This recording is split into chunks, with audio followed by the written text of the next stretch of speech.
Biología celular y molecular, fundamentos químicos y biológicos, biomembranas y organelas celulares y metabolismo celular. Los elementos que forman parte de los seres vivos se conocen como elementos biogenésicos y se clasifican en bioelementos primarios y secundarios. Los bioelementos primarios son indispensables para la formación de las biomoléculas fundamentales, tales como carbohidratos, lípidos, proteínas y ácidos nucleicos. Entonces decimos que las biomoléculas orgánicas son carbohidratos, lípidos, ácidos nucleicos y proteínas. Ahora vamos a hablar de los carbohidratos. Estos son unas biomoléculas que también toman los nombres de hidratos de carbono, glúcidos, azúcares o sacáridos. Estas moléculas están formadas por tres elementos fundamentales: el carbono, el hidrógeno y el oxígeno. Este último en proporción algo más baja. Su principal función en el organismo de los seres vivos es contribuir al almacenamiento y obtener energía de forma inmediata, sobre todo en el cerebro y en el sistema nervioso. Esto se cumple gracias a una enzima, la amilasa, que ayuda a descomponer esta molécula en glucosa o en azúcar en la sangre, que hace posible que el cuerpo utilice la energía para realizar sus funciones. Los tipos de carbohidrato que tenemos: monosacáridos, disacáridos, oligosacáridos y polisacáridos. Las funciones de los carbohidratos. La función principal es la energética. También hay ciertos hidratos de carbono cuya función está relacionada con la estructura de las células o aparatos del organismo, sobre todo en el caso de los polisacáridos. Estos pueden dar lugar a las estructuras esqueléticas muy resistentes y también pueden formar parte de la estructura propia de otras biomoléculas como las proteínas, las grasas y los ácidos nucleicos. Algunos alimentos ricos en carbohidratos simples: las frutas y las verduras, las leches y sus productos derivados, los azúcares y sus productos refinados, producen el suministro de calorías.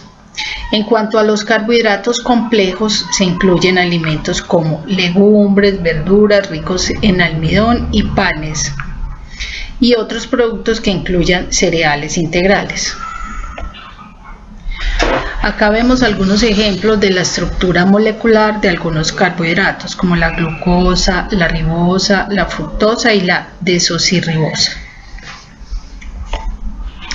Ahora vamos a hablar de los lípidos.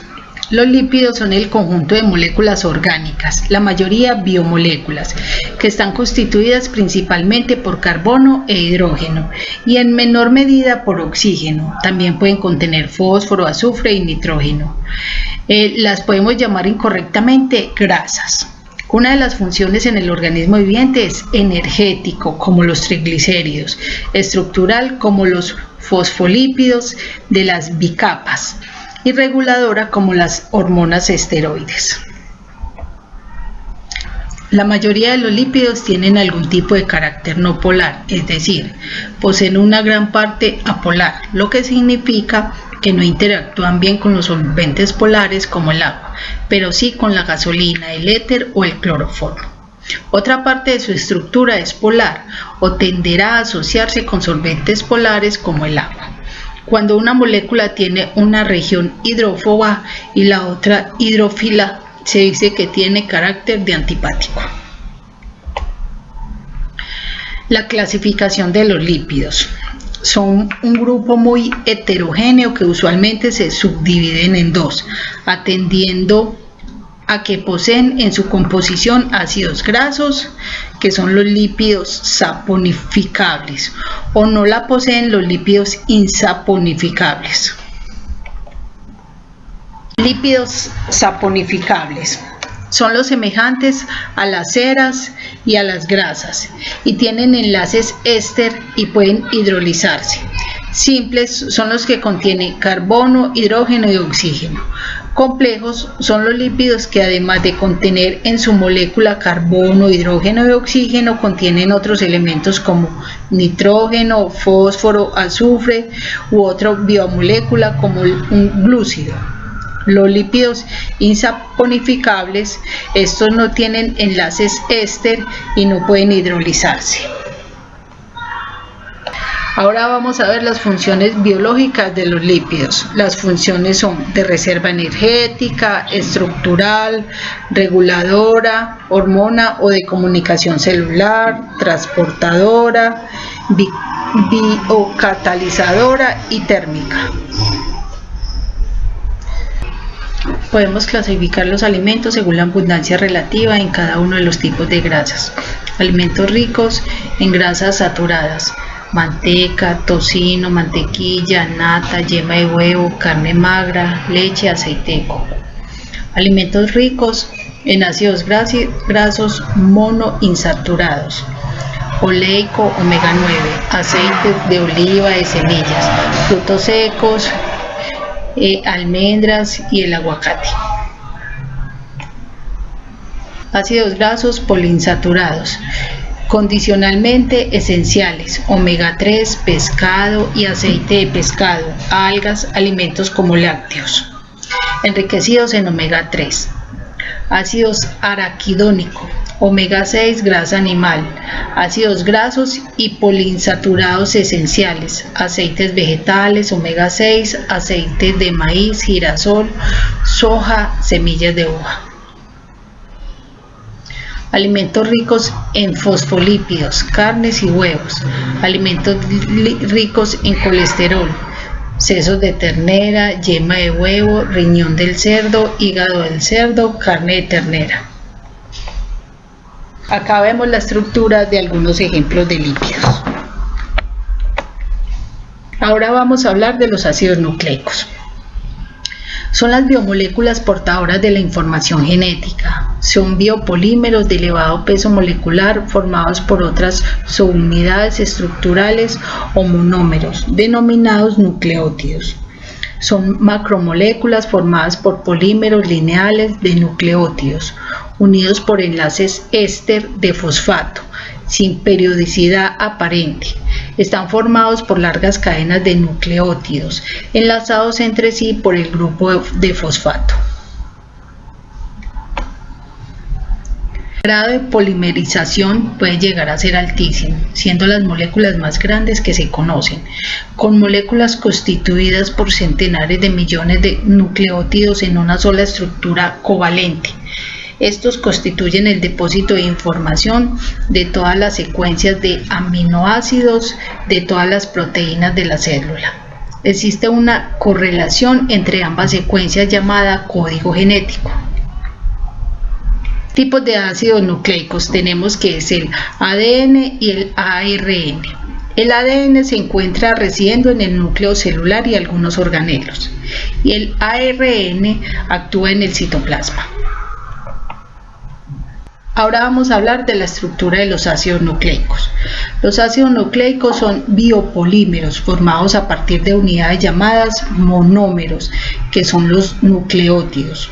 Los nucleótidos se forman a partir de la unión de un azúcar de tipo pentosa, que son 5 átomos de carbono, una base nitrogenada. Son compuestos orgánicos cíclicos que incluyen 2 o más átomos de nitrógeno y son la parte fundamental de los ácidos nucleicos. Biológicamente existen 5 bases nitrogenadas principales que se clasifican en 2 grupos: las bases purínicas, derivadas de la estructura de las purinas, la guanina y la adenina. Las bases pirimidínicas, derivadas de la estructura de las pirimidinas, que son la timina, la citosina y el uracilo. Ahora, el ácido fosfórico, que es la cadena del ácido nucleico, une las 2 pentosas a través de una unión fosfodiéster. Ahora vemos la estructura del ADN y del ARN. Posteriormente vamos a hablar de las proteínas. Las proteínas son moléculas formadas por aminoácidos que están unidas por un tipo de enlaces conocidos como enlaces peptídicos.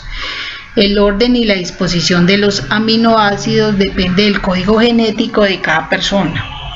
Todas las proteínas están compuestas por carbono, hidrógeno, oxígeno, nitrógeno y la mayoría contiene además azufre y fósforo. Las proteínas suponen aproximadamente la mitad del peso de los tejidos del organismo y están presentes en todas las células del cuerpo, además de participar en prácticamente todos los procesos biológicos que se producen. Las funciones de las proteínas son esenciales para el crecimiento gracias a su contenido de nitrógeno. También lo son para la síntesis y el mantenimiento de diversos tejidos o componentes del cuerpo, como los jugos gástricos, la hemoglobina, las vitaminas, las hormonas y las enzimas. Ayudan a transportar determinados gases a través de la sangre, como el oxígeno y el dióxido de carbono. Funcionan a modo de amortiguadores para mantener el equilibrio ácido-base y la presión oncótica del plasma. Actúan como anticuerpos, como defensa natural frente a posibles infecciones o agentes externos. El colágeno, cuya función de resistencia lo hace imprescindible en los tejidos del sostén, o miosina y la actina. Ahora vamos a ver las propiedades de las proteínas, que son estabilidad y solubilidad. La estabilidad hace referencia a que las proteínas deben ser estables en el medio en el que estén almacenadas o en el que se desarrolla su función, de manera que su vida media sea lo más largo posible y no genere contratiempos en el organismo. Y en cuanto a la solubilidad, se refiere a que cada proteína tiene una temperatura y un pH que se debe mantener para que los enlaces sean estables. La clasificación de las proteínas: función de su forma, función de su composición química. Los alimentos con mayor contenido en proteínas: el lomo embuchado, la soja, las lentejas, el atún, guisantes, pechuga de pollo, pavo, chorizo, jamón, queso de cabrales, filetes de ternera, entre otros. Ahora vemos la estructura de la función de las proteínas. Muchas gracias por la atención prestada.